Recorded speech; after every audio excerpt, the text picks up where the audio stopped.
তো what's up guys, I am Zulfiqar Rad. তো আজ আমরা চলে এসেছি একটা খুব সুন্দর বাজেট ফ্রেন্ডলি জায়গায়, পল্লী ফুড ভিলেজ। এই ব্লগে আমরা পুরো জায়গাটা ঘুরে দেখাবো, সাথে থাকবে খাবার আর মজার মুহূর্ত। আজ আমরা তিনজন, আমি, আমার বোন আর আমার একজন বন্ধু। শুরু থেকেই ভাইবটা ছিল একদম আলাদা। তো এখন আসি সবচেয়ে ইন্টারেস্টিং পার্টে, খাবার। তো আমরা ফার্স্টে ট্রাই করলাম এখানকার বিখ্যাত পোড়া রুটি আর গরম চা। রুটিটা ছিল নরম আর চাটা ছিল ফ্রেশ ও পারফেক্টলি ব্যালেন্স। সব মিলে বলতে গেলে কম দামে ভালো মানের খাবার খাওয়ার জন্য জায়গাটা পারফেক্ট। সিম্পল হলেও টেস্টটা ছিল দারুণ। ভাই কেমন স্বাদ? সেই স্বাদ। এত স্বাদ কে? মানে খায় আসলে একটা ভাব আইসা পড়ছে। ও ভাই গরম পুরা গরম হট হট। এরপর আমরা ট্রাই করলাম চকলেট কফি।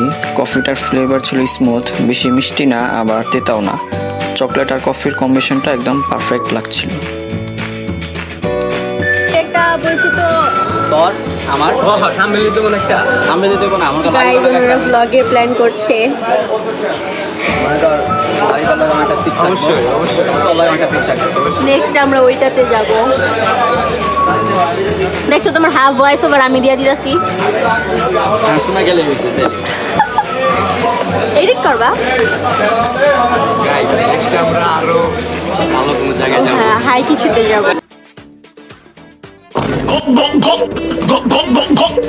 সত্যি বলতে আজ বাইরে আসার কোনো ইচ্ছে ছিল না। দিনটা যাচ্ছিল একদম বোরিং, কিছুই যেন ভালো লাগছিল না। হঠাৎ করে সবাই মিলে একটা ছোট প্ল্যান করলাম, চলো পল্লী ফুড ভিলেজে যাই। কোনো বড় আশা না, কোনো স্পেশাল প্ল্যানও না, শুধু একটা ভালো লাগার খোঁজে বের হওয়া কি আর। আর আশ্চর্যের বিষয় হলো এই ছোট্ট প্ল্যানটাই আমাদের পুরো দিনটাই সুন্দর করে দিল। ভালো জায়গা, সিম্পল কিন্তু মানসম্মত খাবার, আর সবচেয়ে বড় কথা প্রিয় মানুষদের সাথে কাটানোর সময়টা কখন যে এত ভালো কেটে গেল বুঝতেই পারিনি। মনে হলো এমন ছোট ছোট মুহূর্তই হয়তো সবচেয়ে সুন্দর স্মৃতি হয়ে থাকে। কখনো কখনো কোনো আশা না রেখেই বের হইলে। वाओ क्या लड़का है वेरी हैंडसम খাওয়া দাওয়া শেষ করার পর আমরা একটু ঘোরাঘুরি করছিলাম, দেখছিলাম আশেপাশে আর কোনো দোকানে যাওয়া যায় কিনা। হাঁটতে হাঁটতে চোখে পড়ছিল নতুন নতুন জায়গা, কিছু দোকান, কিছু খাবারের স্টল, সবকিছুই দেখছিলাম।